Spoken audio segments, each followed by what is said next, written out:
Barrage de la Renaissance en Éthiopie, la Ligue arabe affiche son soutien à l'Égypte et au Soudan. Les ministres des Affaires étrangères de la Ligue étaient réunis mardi à Doha.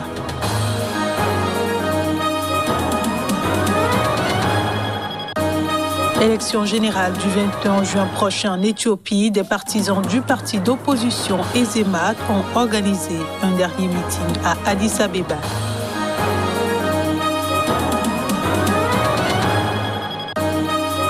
Et puis législative en Algérie, le Front de Libération Nationale s'est félicité ce mercredi du résultat des législatives, malgré une abstention record.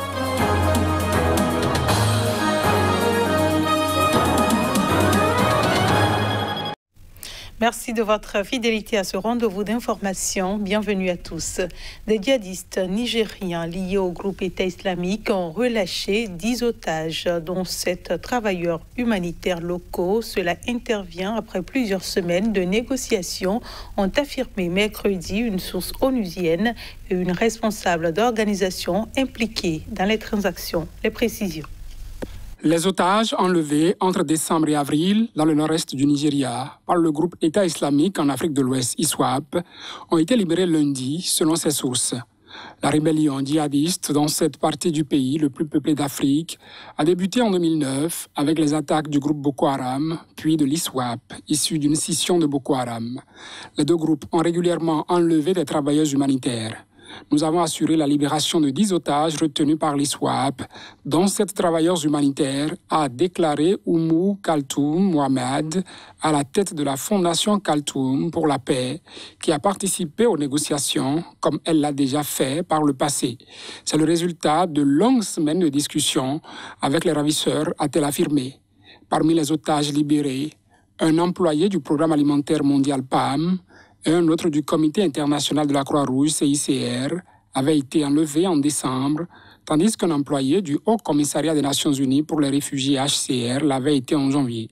Tous trois avaient été enlevés à des barrages érigés par des djihadistes en périphérie de la capitale de l'État de Borno, Maïdougouri.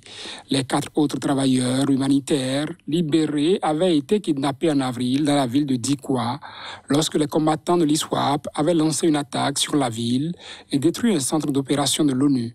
Une source travaillant à l'ONU, à Maïdougouri, a confirmé à l'AFP la libération de plusieurs travailleurs humanitaires, notamment du personnel de l'ONU. Les 3 autres otages libérés sont un prêtre catholique, un professeur d'université et un fonctionnaire. Les 2 sources n'ont pas précisé si une rançon avait été versée. Toujours au Nigeria, le groupe djihadiste Boko Haram a confirmé la mort de son leader historique. Abubakar Shekau est mort lors de combats avec le groupe rival État islamique en Afrique de l'Ouest, a annoncé Bakura Modou dit Saraba, le nouveau chef présumé, dans une vidéo envoyée ce mercredi à l'agence France Presse par des sources vérifiées. Important commandant de Boko Haram, connu par les experts pour être basé sur le lac Tchad, Sahaba a demandé à Allah de bénir l'âme de Shekau, mort en martyr, et accuse le chef de l'ISWAP, Abou Moussab al-Barnaoui, cet agresseur pervers, de l'avoir tué. La semaine dernière, l'ISWAP avait annoncé la mort d'Abubakar Shekau, chef historique du groupe, depuis la mort du fondateur en 2009. Qui se serait fait exploser pendant des combats entre les 2 groupes rivaux dans la forêt de Sambisa, dans le nord-est du Nigeria.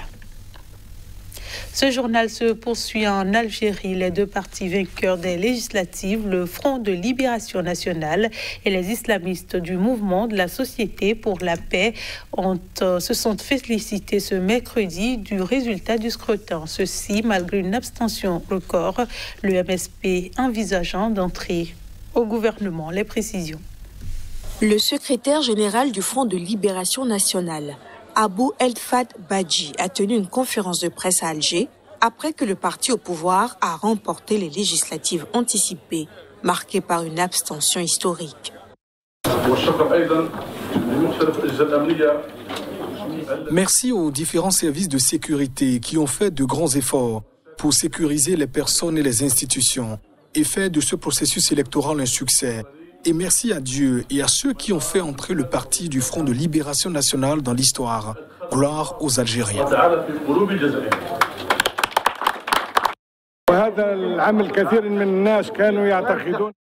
Beaucoup de gens croyaient que le Parti du Front de Libération Nationale n'atteindrait pas ce nombre. Et ils pariaient que le parti était fini et qu'un parti ne peut pas occuper le premier bloc au Parlement. Cependant, voici les résultats qui sont devenus visibles pour tout le monde. Le chef du FLN a refusé de parler d'alliance avec d'autres partis tant que les résultats ne sont pas définitifs, mais il a annoncé que des élus des listes indépendantes avaient demandé à rejoindre son parti. Dans le même registre, le chef du MSP, principale formation islamiste de l'Algérie, a annoncé que son parti est très satisfait des résultats des élections législatives lors d'une conférence de presse à Alger. Le mouvement de la Société pour la paix, MSP, est arrivé 3e avec 64 sièges. On le suit. Est-ce que vous êtes satisfait? Nous sommes très satisfaits. Nous sommes très satisfaits. Nous sommes dans une position qui nous permet d'effectuer beaucoup de mouvements, de travailler dans plein de différentes directions. Le bon Dieu, le peuple algérien et les électeurs nous ont mis dans une position extrêmement confortable qui nous permet d'être au service du pays. Mais nous permet aussi d'assurer le développement et l'agrandissement de notre mouvement sans aucun problème.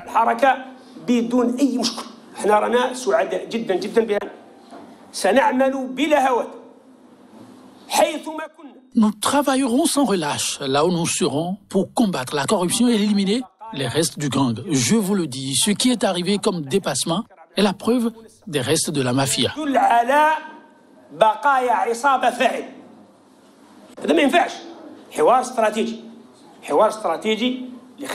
Concernant une supposée proposition du gouvernement, il faudrait un dialogue stratégique pour construire le pays. Nous étudierons cette proposition, nous évaluerons le sérieux et le réalisme de cette dernière. Ensuite, nous la soumettrons au Conseil constitutif et c'est lui qui décidera.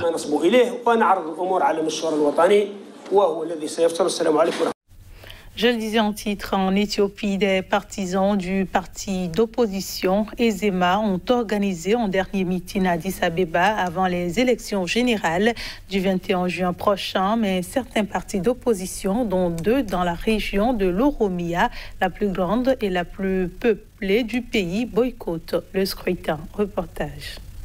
À Addis Abeba, l'opposition a tenu plusieurs rassemblements de taille modeste, promenant à travers les rues embouteillées de la capitale des convois équipés d'enceintes, crachant des hymnes de campagne.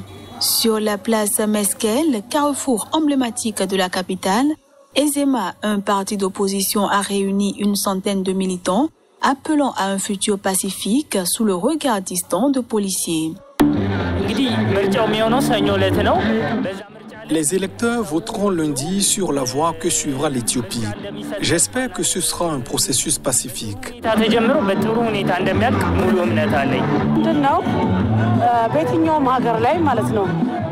De nombreuses régions du pays y ont voté lors des élections et tout ce que nous voulons, c'est la justice et l'unité, rien d'autre. Nous voulons une Éthiopie unifiée. Nous allons gagner ces élections. Le gouvernement doit accepter la volonté du peuple. Initialement prévu en août 2020 puis reporté à 2 reprises en raison de la pandémie de coronavirus, puis de retard d'organisation, les élections du 21 juin prochain vont pourtant se tenir dans un contexte de violence rare et pour cause, la région du Tigré est en proie à la famine après 7 mois de guerre et les conflits communautaires gangrènent le pays. Ce scrutin, présenté comme national, ne pourra se tenir dans près d'un 5e des 547 circonscriptions du pays. Dans 64 d'entre elles, le scrutin a été reporté au 6 septembre pour des raisons sécuritaires et ou logistiques. Et dans les 38 du Tigré, où le Premier ministre Abiy Ahmed a envoyé des troupes fédérales en novembre pour destituer les autorités régionales dissidentes, il a été reporté sine die. La ministre des Affaires étrangères de la Ligue arabe était réunie mardi à Doha au Qatar pour un sommet extraordinaire. En marge de ce sommet se tenait une réunion à la demande du Soudan et de l'Égypte sur le barrage de la Grande Renaissance éthiopienne dont la 2e phase de remplissage doit commencer le mois prochain. Les détails.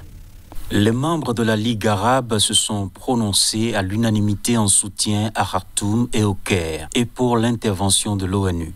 Au cours de la réunion, l'Égypte, cofondatrice de la Ligue arabe, et le Soudan ont présenté un long document détaillant leur position commune.